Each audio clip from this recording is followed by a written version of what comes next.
everyone. We have to cover Pudgy Penguins right now. As you can see, we're down 13% in the last 7 days on Pudgy Penguins. And as you guys know, my previous video on Pudgy Penguins was 13 days ago, and it was titled "Be Very Cautious at These Levels." And literally, as soon as I made that video, it dumped just like expected. So we're going to talk about this. Remember, I'm not a financial advisor. None of this is financial advice. But look at what happened when Pudgy Penguins hit the resistance all the way up here at 0.012. It literally started to dump, and now I'm noticing we're actually inside of a certain pattern that we call the bearish expanding triangle, as you can see here on this diagram. So yeah, we went through a bearish expanding triangle. So we are still in it, but we're at the bottom area of it. And this red line right here that we're at is actually the 50-day moving average. And then we have a support right at the 50-day moving average, right where the bottom of the trend line for the bearish expanding triangle is. And then if you look at all of these resistance areas back in February of 2026, February 15th, then we see March of 2026, same resistance being used. Then we see April of 2026, same resistance being used. Fast forward to today. Now we have today as the 19th of May, we're now hitting that as support. So we used it as a resistance for the last few months. And then we also used that as a resistance in the 22nd of June of 2025. We used the same level as support. So we can see that this is going to be a strong support area. So we may or may not dump right here just yet, but there is a possibility that we can. Now we have the 200-day moving average, which is the white line up here, that we're maybe going to get rejected at, right? So if we get rejected at this 200-day moving average, then we'll continue with the bearish expanding triangle and we'll continue to dump down all the way to the support of 0.005. But if we can actually get past the 200-day moving average, then we can create new highs at 0.012. Because if you look at the MACD, you can see here that we could possibly create divergence here. And if you look at the divergence diagram that I have right here, it shows bullish divergence as higher lows on the MACD while simultaneously having lower lows on the chart. And then the bearish divergence is lower highs on the MACD while simultaneously having higher highs on the chart. And if you look at what our charts are showing, we see that we have a high here on the MACD, right? And then we could pull this back up, and then you can see we might create another lower high on the MACD. And if this is the case, then that means that we should be creating the higher highs on the chart, because that's bearish divergence in a nutshell. So if this is truly bearish divergence, we could create a new higher high at the next resistance at 0.012, or we can break past it to the Fibonacci resistance that is at 0.014. Well, technically 0.0138. So there is that possibility. But one thing that you got to remember, if you look at what happened last time here in Pudgy Penguins, this right here is considered bullish divergence right here. So you're seeing all these higher lows on the MACD. And then if you look at the diagram here, we can see bullish divergence, higher lows on the MACD, lower lows on the chart. And then if you look at the chart, what were we doing the whole entire time? We were creating lower lows, and it started all the way back here. That first lower low was August of 2025. The next lower low on the MACD came here to September of 2025.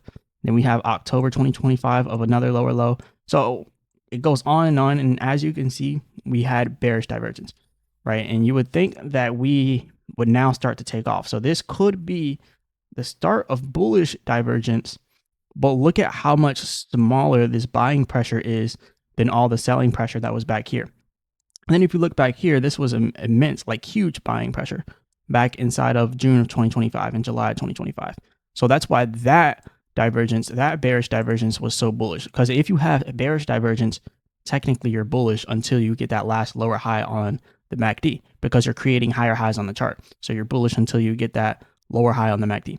So the reason why I'm saying this is because we don't have as much buying pressure. So yes, this is bullish divergence, but the next wave of buying pressure is not going to be large. It's going to be insignificant, and it's probably going to end up bringing us to 0.012 and possibly 0.0138 if we even have the breakout. So it could be worth it for some people. If we look at the percentage gainer here, we can see from where we are now to 0.012, we're looking at a 44% gain. If you go from where we are now to 0.0138, then you're looking at a 62% gain. So it could be worth it for some people to roll the dice, see if you can get all the way up there. To me personally, no. But still, we're creating like a miniature version of the divergence. We're creating a miniature version of bearish divergence. So there's a possibility that we could start to go up here. And if you look at the MACD here, you can see all those red candlesticks. When they start to turn into lightly shaded red, that means that buying pressure is starting to flow back in, and then vice versa for the green ones. So we should see some buying pressure coming in, but it's not going to be a lot. So I would be extremely careful. And like I was saying with my video 13 days ago, is titled "Be Very Cautious at These Levels," right? And that's why when with the thumbnail it said breakout soon, but it had a question mark. That was clickbait, but it was definitely good enough to bring people in to look at it. And then they're like, oh, he says be very cautious at these levels. Because if you look here on the MACD, well, not the MACD, the percent R trend exhaustion, you can see that was in that overbought range, and it was at the verge of pretty much pulling back. And that's literally exactly what it did right when I got done making that video. So I made the video, it was at 0.011775. And if you look at the high up here, we got to 0.0118. So it went up just a little bit from when I made the video, and then it literally dumped just like expected. So I'm telling you again, like, we have a bearish expanding triangle, yes. So there's a possibility that we could pump up to 0.012 and dump. And there's the possibility that we could pump up to 0.013 and then dump. And then there's also the possibility that we can just dump now and not even make the attempt to go up there, because we're technically nearing the end of our bearish expanding triangle. So that is pretty much what I got for that. It's pretty simple. I will keep you guys updated on that. Some people from the live stream yesterday actually recommended me to go over Pudgy Penguins, and I didn't have any members that had any requests, so I went over that. And if you guys want to make special requests, go ahead and become a member of the channel. It's only $9.99 per month, and you can literally have me go over any crypto, any stock, as long as it's not a low cap scam coin. All you got to do is click the join button here, become a member, only $9.99 per month. Then I'll literally go over anything for you, and then it'll be like you have me in your back pocket, right? So I can literally do a technical analysis on anything, and then you can, bypass getting dumped on by all the top holders here. So anyways, let's talk about what some of the people on Twitter are talking about with Pudgy Penguins. This person in the Zoku says PENGU has gained for 2 consecutive days after nearly touching the 0.008 support level. 7 hours ago, a whale linked to this wallet ending in CRDU is linked to a Pudgy Penguins custody wallet, which is almost like a dev wallet, and it dumped 97.22 million PENGU coins, which is worth $798,000 at 0.00822. So if people that are linked to the developers, or let's say the custody wallet team, have sold pretty much $800,000 at current prices, I think that my analysis is next to correct, near to correct. Because if you think about it, like, if the people who own a coin are like selling at this price, don't you think it's going to probably start dumping at this point? So that's the way I'm looking at it. They sold on Binance. And then this person also says, previously on May 16th, Maria Elvira Salazar celebrated the passage of the Clarity Act and highlighted that Pudgy Penguins is a major NFT brand based in Miami, located within her FL27 district. So we have people that are literally in the government who are trying to pass the Clarity Act for crypto, talking about Pudgy Penguins. So this is why I'm extremely bullish long-term on Pudgy Penguins. But right now is not the time, because as you see, as soon as Bitcoin started pulling back, it literally pulled everything back with it. Pudgy Penguins was ready to keep going up. But remember, Bitcoin is trading within a bear flag, and it's literally dumping as we speak. And if you look at the daily chart on Bitcoin here, you can see we're still at that 50-day moving average. So we got to see if we can break below it. If we break below it, we're going to continue the bearish movement. If we stay above it, we can go up to the 200-day moving average, use that as a resistance again, see if we can break it. And as you can see on Bitcoin, we did the same thing with the bearish divergence. Bitcoin did bearish divergence, and it was creating higher highs on the charts and simultaneously creating lower highs on the MACD. So we knew Bitcoin would have that last higher high, because if you look at the MACD, that was a very small amount of buying pressure, but it was the ending of bearish divergence. So it was the last higher high before the actual pullback. So that's what happened there inside of Bitcoin.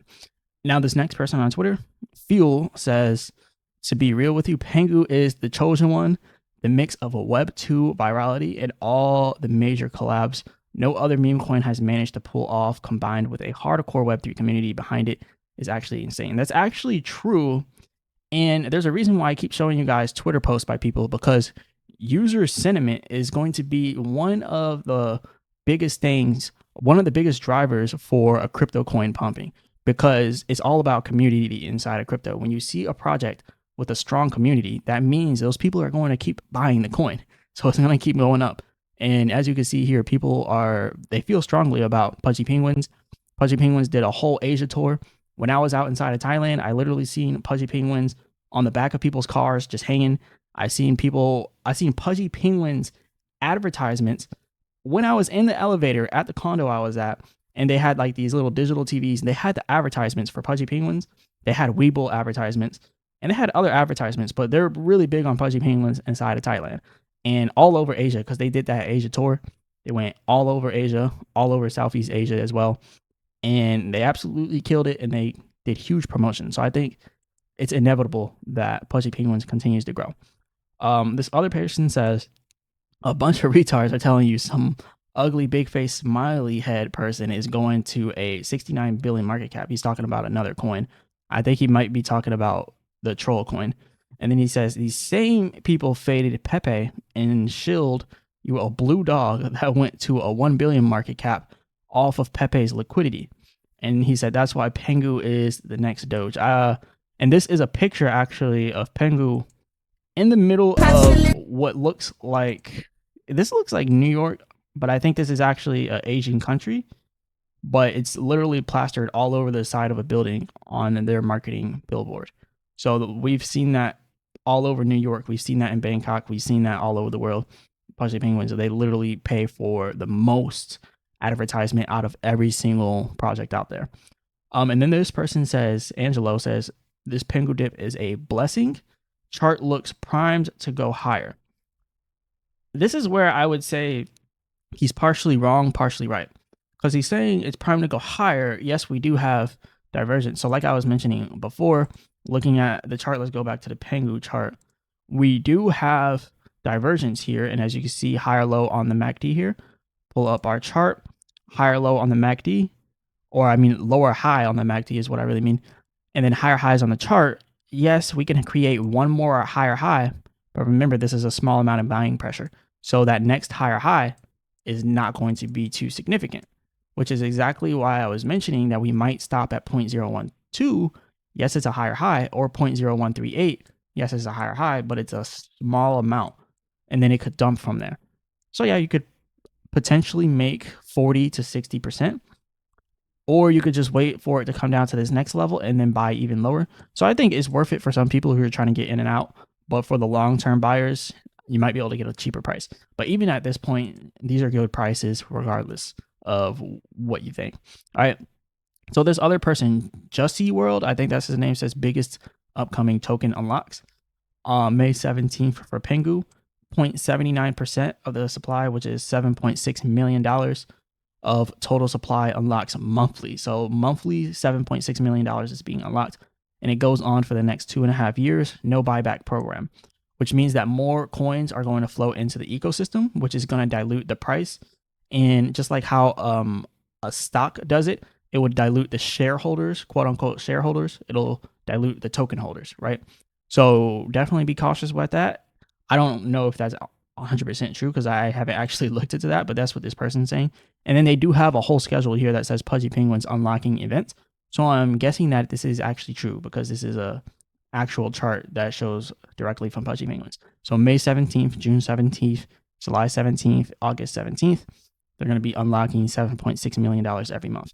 And that money is going to be flowing into the ecosystem and going back into the circulating supply and then diluting the price. So keep that in mind. So this is pretty much all I got for you guys today. Hit the like button, subscribe. Remember, I'm not a financial advisor. None of this is financial advice. Check out the link in the description for AdvantisFi, best perps trading, DeFi perps trading platform on Base. So you can go ahead and do that. You'll be trading on Base, on chain trading, and you don't have to sign up for it. all you have to do is connect your wallet. Make sure you use my discount code Marcellus to get up to 15% off of your trading fees. And you can also do 0 fee perps and do up to 500x leverage, which is extremely dangerous. And you could lose all your money. So if you're going to do 500x leverage, be careful. All it has to do is move a couple dollars for you to get liquidated. So I would suggest don't do the 0 fee perps and do the perps that are up to 75x leverage, and you have more leg room for errors. All right. So definitely check that out. Link in the description for Advancisify, all that good stuff. And as always, I'll be back with another video.